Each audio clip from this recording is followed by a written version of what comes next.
There's something both cold and magical about New York in late December. The lights twinkle on Fifth Avenue, Christmas music blares from the shops, and people bustle about in their thick coats. But as the rest of the city prepares for the biggest holiday of the year, Sophie Bennett stands, eyes red from crying, in the small kitchen at the back of an upscale bakery.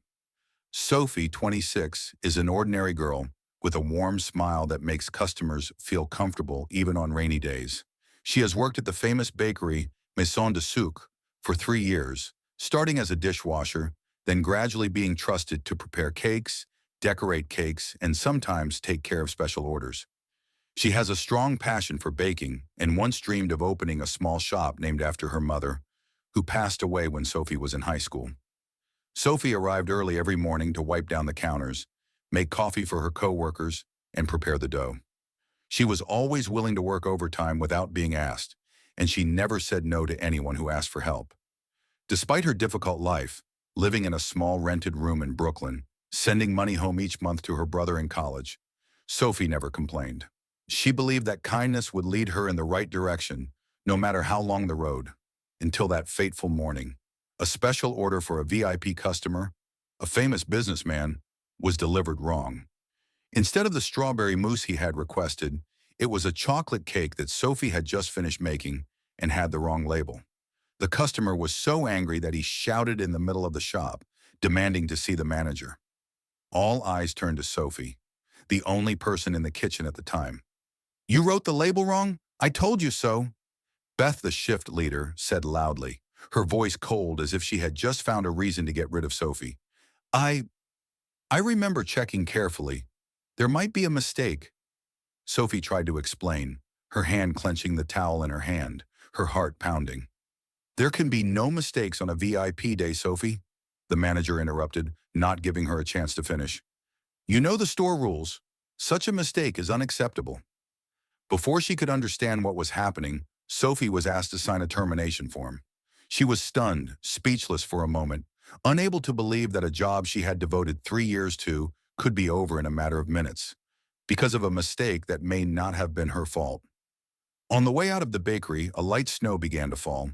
Sophie had no umbrella, and her hands were shaking, whether from cold or pain. She stopped at a bus stop and opened her old handbag, which contained only a few bills, a photo of her mother and brother, and a simple navy dress her mother had made in college, the last thing she kept as a warm memory. She thought about this month's rent, about the student loans she still had to pay, about the days she had to eat dry bread and water to save money, and about being kicked out of the only place she had ever considered a second home. And her heart sank. But instead of crying, Sophie took a deep breath. She looked up at the tall buildings, where the luxury apartments were still lit, and told herself, "I will not let it end like this. I may fall, but I will not disappear." She walked through the snow, her blue dress clutched tightly in her arms, as if carrying the last memory of a beautiful dream that was temporarily closed, but not yet completely gone. Sophie did not know what lay ahead, but one thing she was sure of. No matter how cruel life was, she would never stop believing in kindness and in a new chance. 3 days after losing her job, Sophie Bennett still hadn't fully recovered. Every morning she brewed a weak cup of coffee from a cheap instant coffee packet and sat by the window of her rented room, looking out at the snow-covered Brooklyn streets. Things had suddenly gotten quieter since she left her job. No more 4 a.m. alarm clock, no more delicious cookie scent, no more familiar greetings from regular customers. Life seemed to stop. On Friday evening, Sophie was curled up on her old sofa when her phone rang. It was a text from Ava Johnson, Sophie's only close friend, who works as an events assistant for a media company. The message was just one line. "Are you free tonight? A fancy charity party needs a substitute urgently. I'll take care of the dress." Sophie frowned. Party? She had never been to any high-class events, and she was not in the mood for anything fancy right now.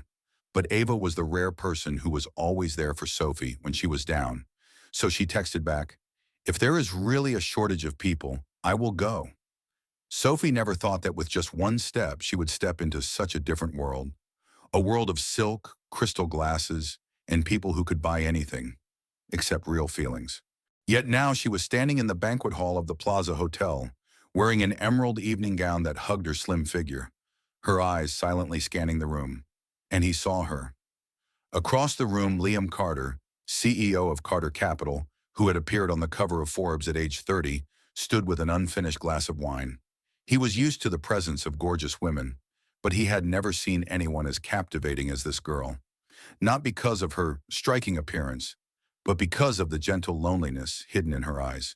He approached, a gentle greeting, a touch of the hand as they clinked glasses, and then a conversation flowed as if they had known each other for a long time.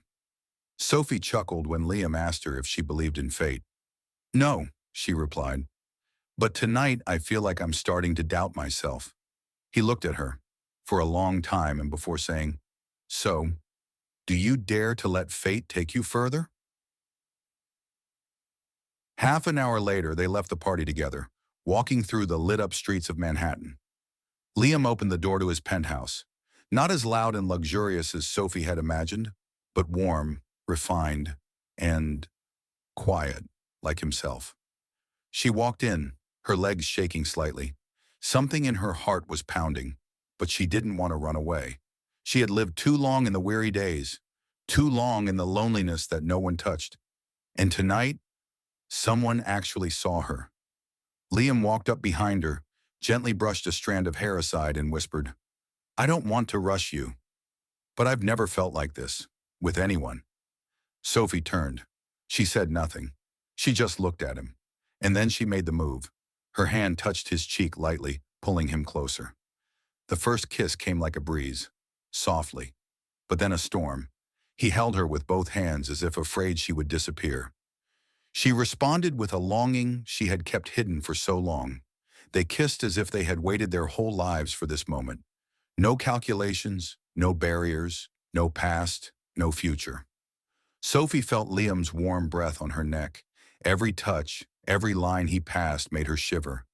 Not because of the cold, but because of the overwhelming emotion.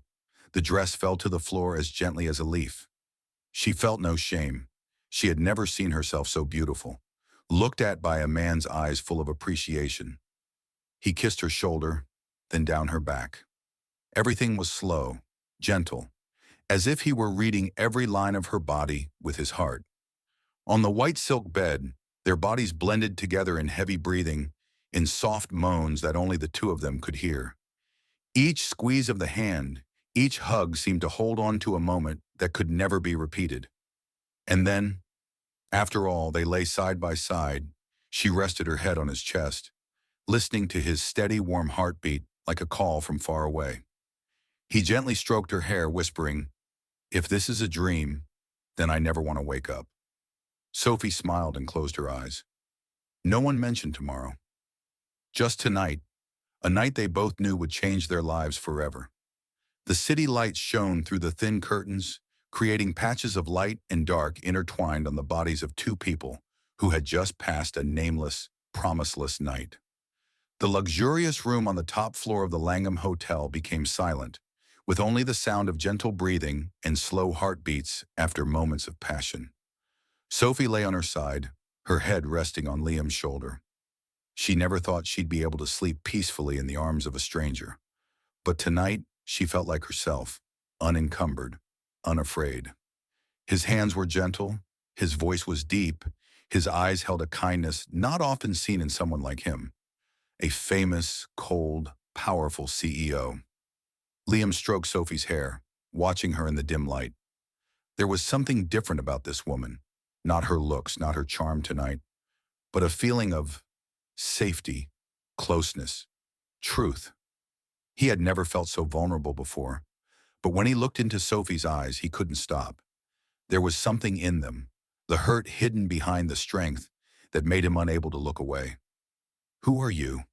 Liam asked softly, half to Sophie, half to himself. But Sophie just smiled, not answering. She didn't want to answer, or perhaps she was afraid she would sink deeper if he knew. For her, tonight was a rare moment in her life, where she wasn't the girl who had just lost her job, had no clear future, wasn't the one who was struggling to survive. Tonight she was just a woman, desired, cherished, and loved, if only for a moment. The night passed quietly and gently. The next morning, the first rays of sunlight filtered through the window, gently waking Sophie. She sat up and turned to look at Liam. He was still sleeping, his face more peaceful than any image she had ever seen in a business magazine. She felt a little regretful, a little weak, but she knew the best thing she could do right now was to leave. Leave nothing behind. Wait for nothing. She put on the simple dress from yesterday, tiptoed out of the room barefoot. On the glass desk, she left a small piece of paper, written in soft handwriting. Thanks for giving me a night to be myself. Then she disappeared into the early morning light like a gust of wind. Liam woke not long after. His first sensation was emptiness. His arms stretched out to his side, empty. No warmth, no Sophie. He jumped up, looked around the room. No trace, no jacket, no bag, no name. Just a small, neat piece of paper in the middle of the desk. Liam picked it up, reading each word as if savoring every sound. Suddenly, something inside him shifted. A strange, unfamiliar feeling, but undeniable. He had met many women, charming, intelligent, ambitious, but none had made him want to keep, like the nameless woman from last night. He stepped out onto the balcony, the cold morning wind making him shiver. Down below, the city was still bustling with activity as it began a new day. But somewhere, among the millions of people, where was that girl? The one who had held him as if he were the world. As for Sophie, she took the early train back to her small apartment building on the outskirts of Brooklyn. She removed the last traces of lipstick, changed into a casual outfit, and resumed her old routine. Bussing tables at a small café in the morning, delivering flyers in the afternoon, and cleaning up at an office at night. She told no one about that night. No one asked, and she didn't want to answer. It was her secret, something so beautiful that she feared that if she told it, it would disappear. Every time she remembered, she just smiled. It was a dream, a short dream, but enough for her to continue living through the darkest days.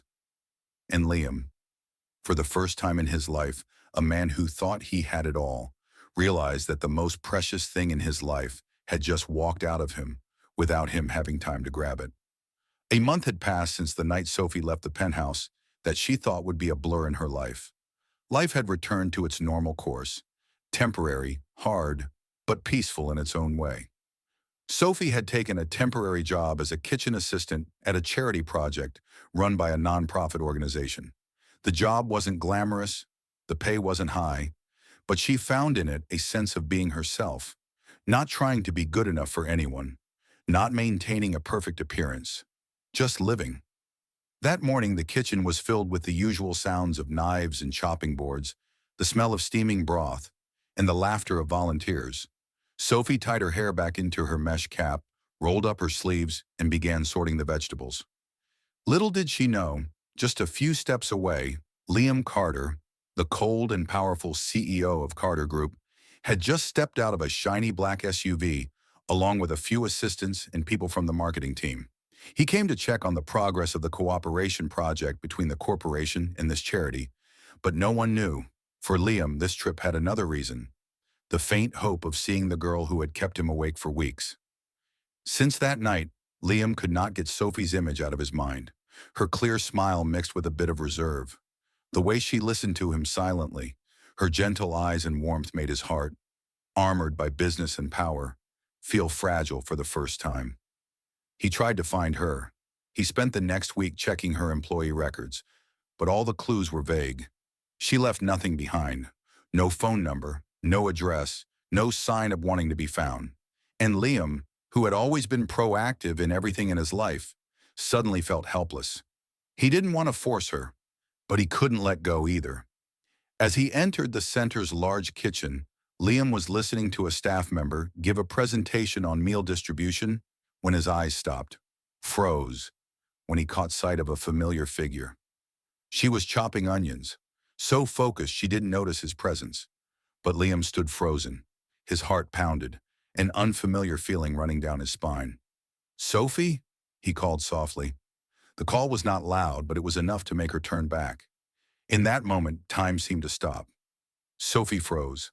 The knife dropped to the table. Her eyes widened, then quickly looked away. Her face flashed with panic, then changed to a forced calm. She nodded briefly, politely as if she had met someone she had only met a few times. Hello, Mr. Carter.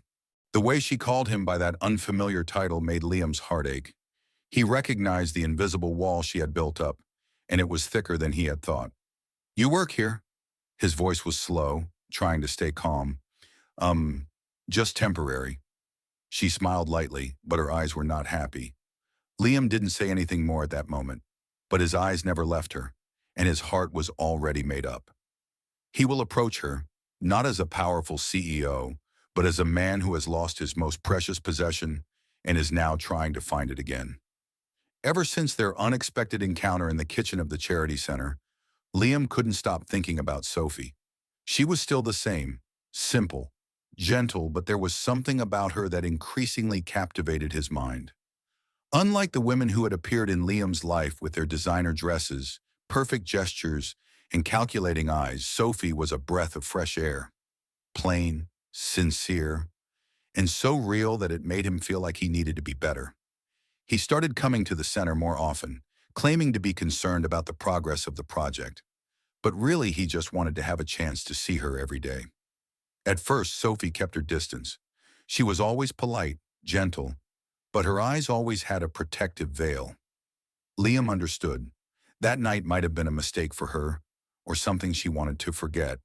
But for him, it was a door to a completely different world, a world where he could see himself. Gradually, through each encounter, each small talk during lunch breaks, each wordless glance in the warm kitchen, Sophie began to open up. She told about her lonely childhood, where her mother worked multiple jobs to support her three sisters.